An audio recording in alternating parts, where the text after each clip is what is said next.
नमस्कार, मैं हूं आपके साथ गौरव राजेंद्र। बुलेटिन की शुरुआत करते हैं। गोरखपुर में सीएम योगी आदित्यनाथ ने गोरखनाथ मंदिर के पास बने एक फ्लाईओवर का उद्घाटन किया और इस मौके पर गोरखपुर के बीजेपी सांसद रवि किशन भी मौजूद रहे। सीएम योगी आदित्यनाथ ने कार्यक्रम को संबोधित करते हुए कहा कि जब डबल इंजन की सरकार होती है तो विरासत और विकास की सोच की सरकार आती है तो विकास भी तीव्र गति से बढ़ता हुआ दिखाई देता है। ये विकास ही परिवर्तन का कारक बनता है। आज से 8 साल पहले तक गोरखपुर के लोग विकास के लिए तरसते थे, बुनियादी सुविधाओं का अभाव था।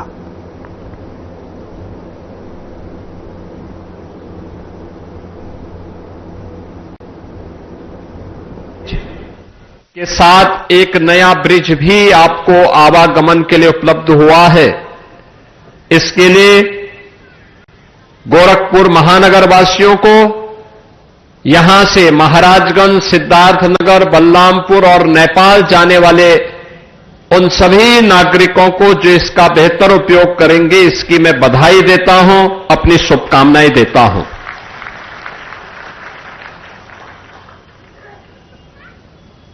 ₹137 करोड़ की लागत से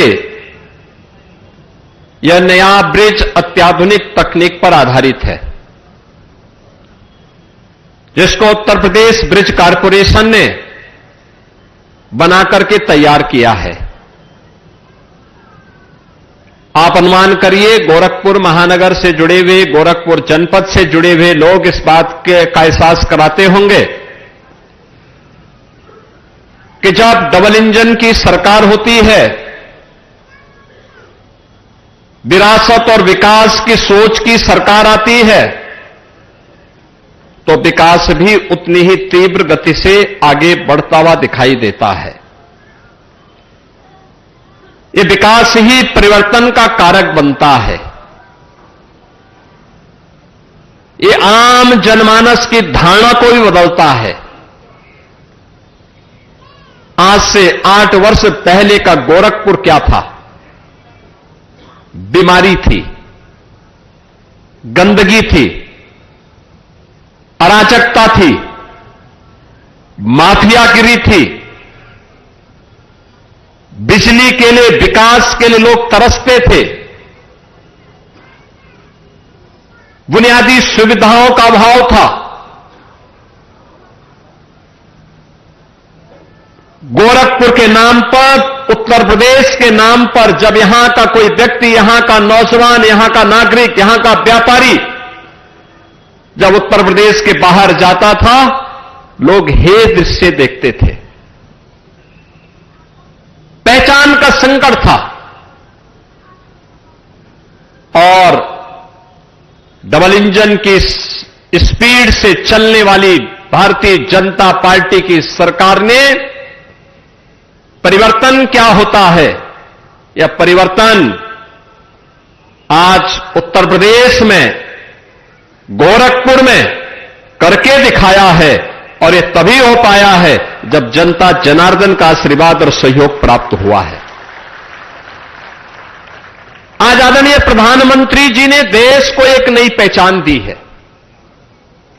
एक नई पहचान, एक नया भारत, जिसे हर नागरिक गर्व से कहता है कि एक भारत श्रेष्ठ भारत,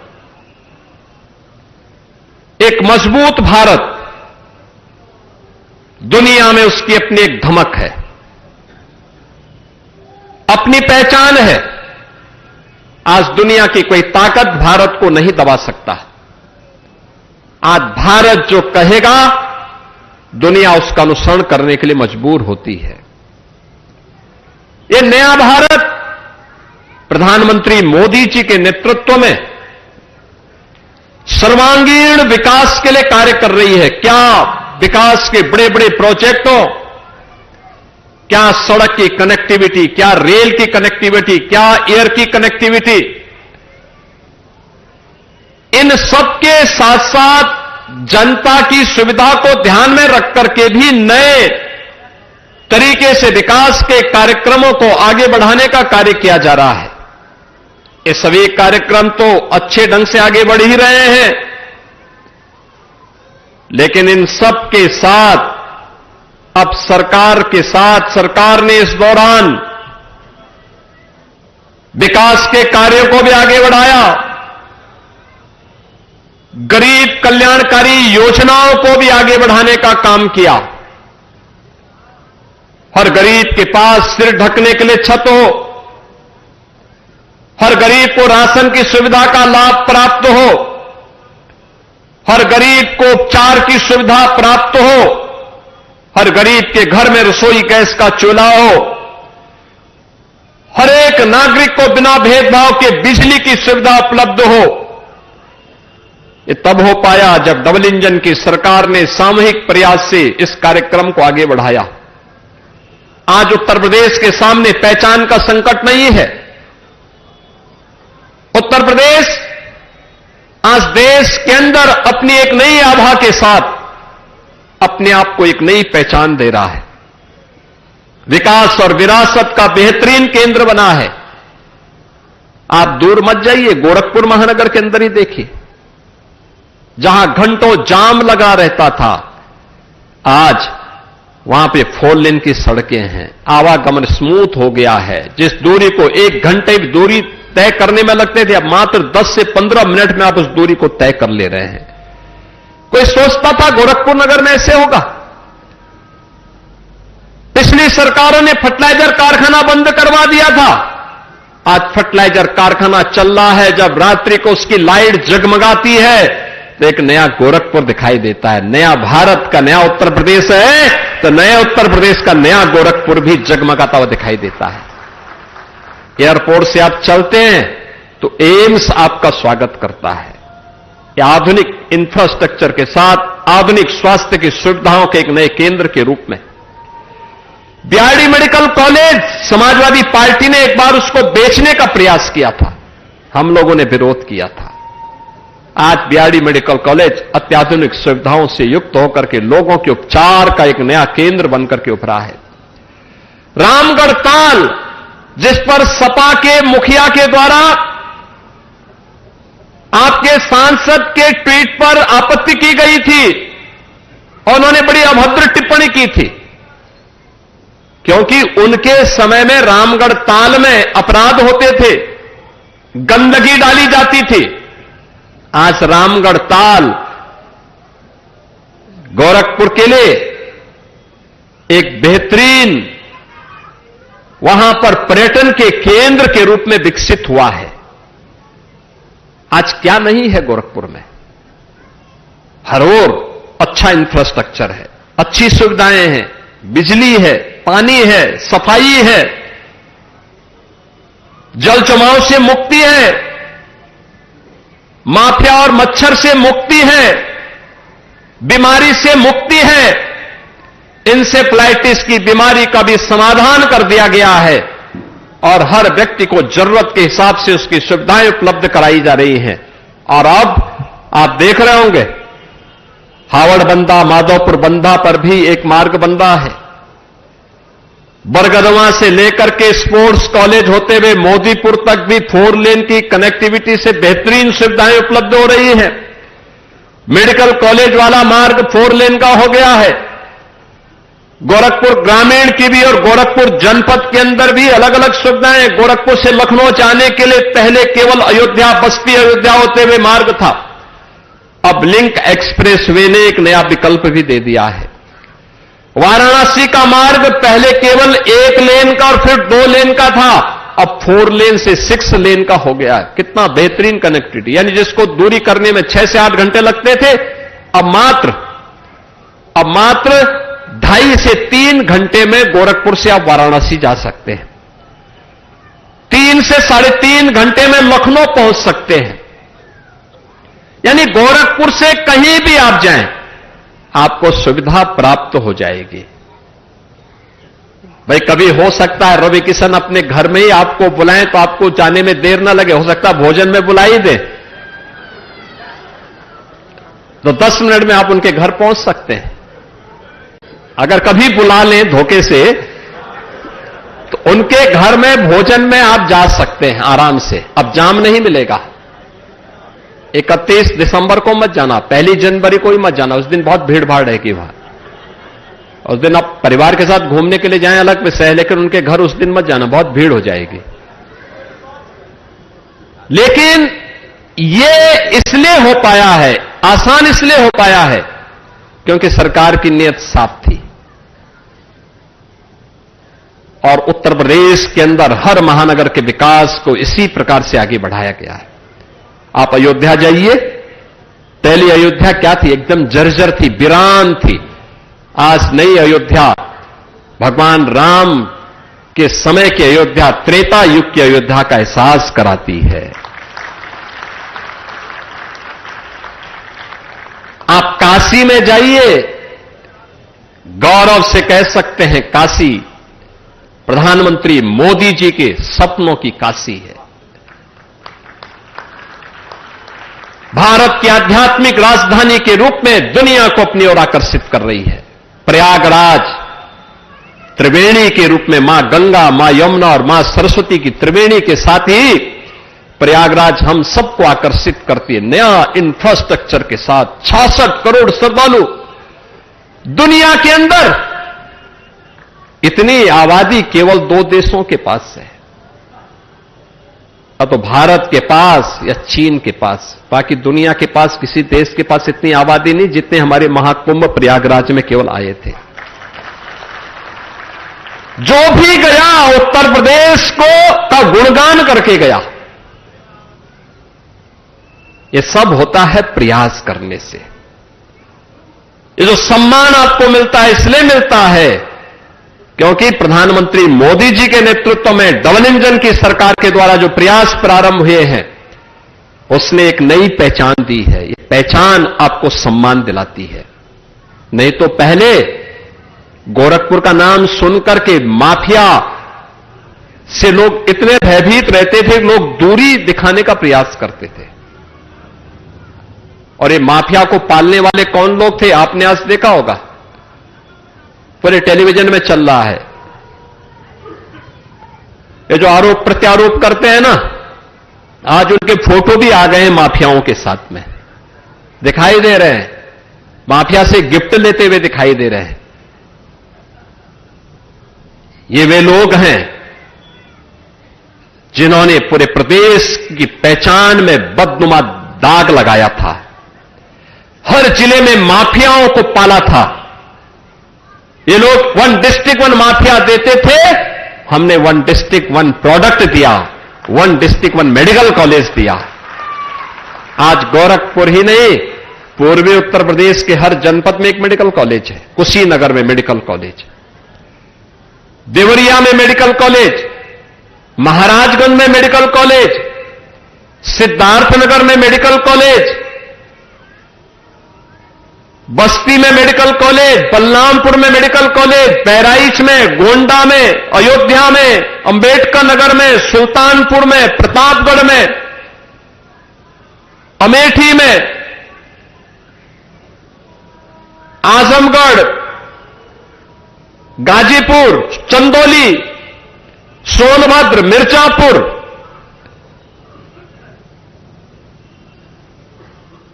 और बलिया में भी हम एक नया मेडिकल कॉलेज देने जा रहे हैं।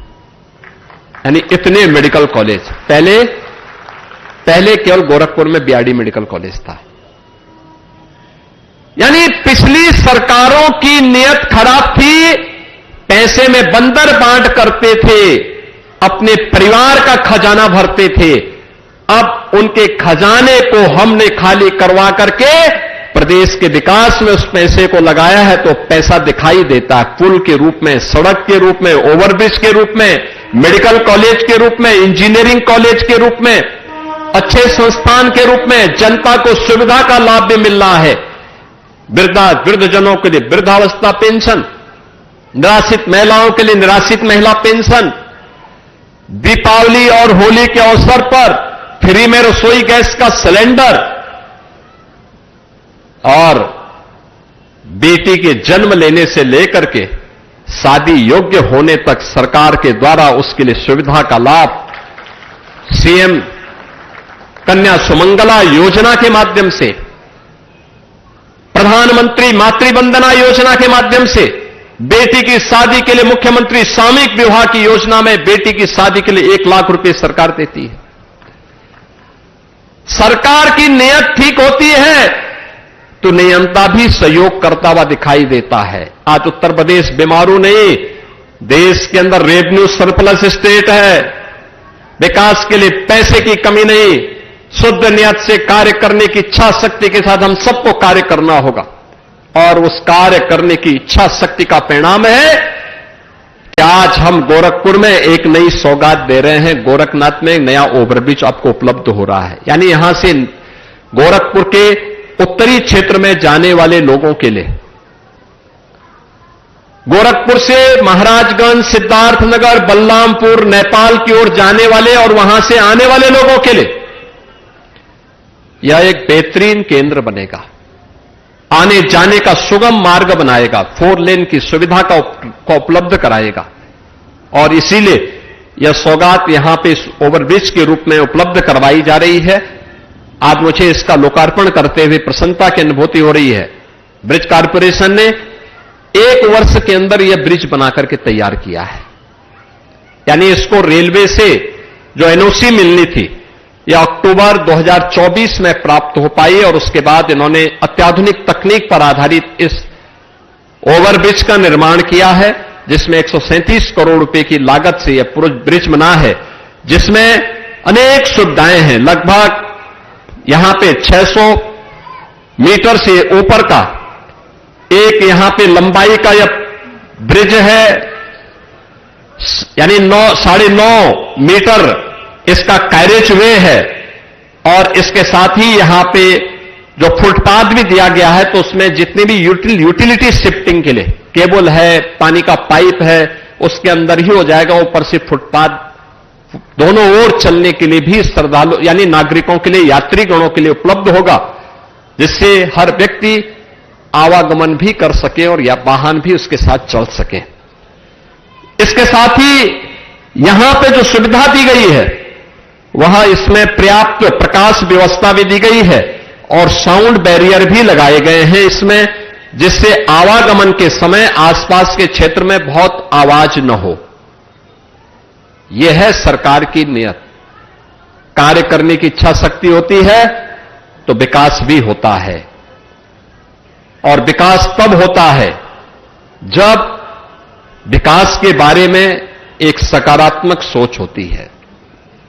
जो लोग केवल अपने परिवार तक सीमित हैं, जिनको केवल अपने परिवार के लिए ही सब कुछ करना है, उनसे विकास की उम्मीद नहीं की जा सकती है, नहीं की जा सकती है। और यही होता था 17 के पहले, यही होता था प्रदेश में। आज ये नई सौगात आप सबको प्राप्त हो रही है। सर्दी पड़ रही है, इस सर्दी से भी बचिए। हम लोगों ने सार्वजनिक स्थानों पर अलाव जलाने के लिए, जरूरतमंदों को कंबल वितरण करने के लिए, सड़क और फुटपाथ पर कोई न सोए उनके लिए रेन बसेरों की व्यवस्था की भी एक व्यवस्था की गई है। हर जनपद उसमें तत्परता के साथ कार्य कर रहा है, लेकिन हमारा प्रयास होना चाहिए। भीषण शीतलहरी है, अनावश्यक यात्रा करने से बचना चाहिए। अनावश्यक यात्रा न करें, शीतलहरी से बचें, ठंड से बचें और ठंड से बचने पर अगर कहीं ठंड लग भी जाती है तुरंत हमें ऊनी वस्त्र पहनने चाहिए। अगर कोई समस्या होगी स्थानीय स्तर पर जनप्रतिनिधियों को अवगत करा करके उन सुविधाओं का लाभ लेना चाहिए। अगर कोई ऐसी स्थिति होती है तो चिकित्सीय परामर्श लेने में भी देर नहीं करनी चाहिए।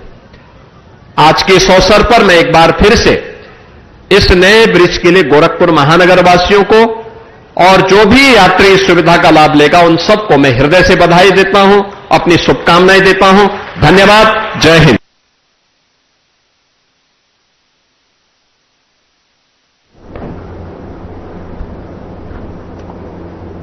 उधर उत्तर प्रदेश विधानसभा शीतकालीन सत्र से पहले मुख्यमंत्री योगी आदित्यनाथ ने विपक्षी दल समाजवादी पार्टी पर करारा हमला किया है। उन्होंने चर्चित कफ सिरप मामले को लेकर सपा को घेरा है और अखिलेश यादव पर निशाना साधा। सिर्फ मामले पर मुख्यमंत्री ने कहा कि प्रारंभिक जांच में सामने आया है कि जिन अभियुक्तों को पकड़ा गया है उनके कुछ संबंध आज समाजवादी पार्टी के साथ सामने आए हैं। राज्य स्तर पर की जो है एसआईटी मामले की जांच कर रही है। प्रदेश विधानमंडल का शीतकालीन सत्र आज से प्रारंभ हो रहा है।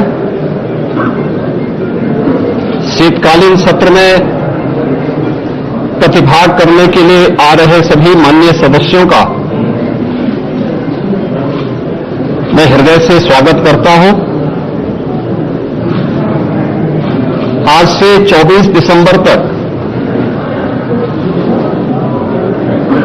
शीतकालीन सत्र में माननीय सदस्यों को सदन में अपने मुद्दों को उठाने,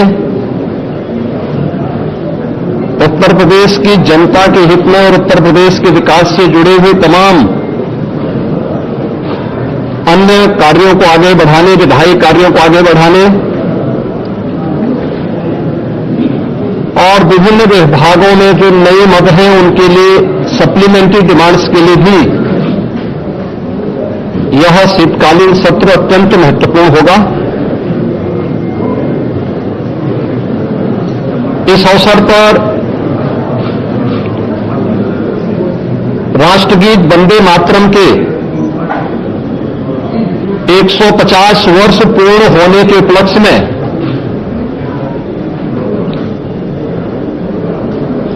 एक महत्वपूर्ण चर्चा और वंदे मातरम गीत के रचयिता के प्रति कृतज्ञता ज्ञापित करने का भी एक अवसर उत्तर प्रदेश विधानमंडल के सामने होगा, क्योंकि उत्तर प्रदेश की स्थापना का दिवस और राष्ट्रगीत के रूप में वंदे मातरम को भारत के संविधान के अनुसार मान्यता प्राप्त होने का नोटिफिकेशन एक ही तिथि इस महत्वपूर्ण इवेंट के लिए है और उत्तर प्रदेश की विधानमंडल में इस पर चर्चा इसमें अत्यंत महत्वपूर्ण होगी। कल सर्वदलीय बैठक में हम लोगों ने सभी दलीय नेताओं से इस बारे में अनुरोध किया है कि सरकार प्रत्येक मुद्दे पर चर्चा कराने के लिए तैयार है। सरकार विकास से जुड़े हुए मुद्दों पर एक सकारात्मक रुख है और सभी दलों का हमें विधानसभा सत्र को संचालित करने के लिए उनके सहयोग की भी अपेक्षा है। देश का सबसे बड़ा विधानमंडल सुचारू रूप से संचालित हो और ये अब तक लगातार एक सही दिशा में आगे बढ़ा है, क्योंकि लोकतंत्र से जुड़े हुए पवित्र स्थल जब चर्चा पर चर्चा का विषय बनते हैं तो जन विश्वास पर जनप्रतिनिधि खरा उतरता है। हमारी इच्छा थी कि सत्र अधिक दिन चले, लेकिन माननीय जनप्रतिनिधिगण फिलहाल बुलेटिन में इतना ही। नमस्कार।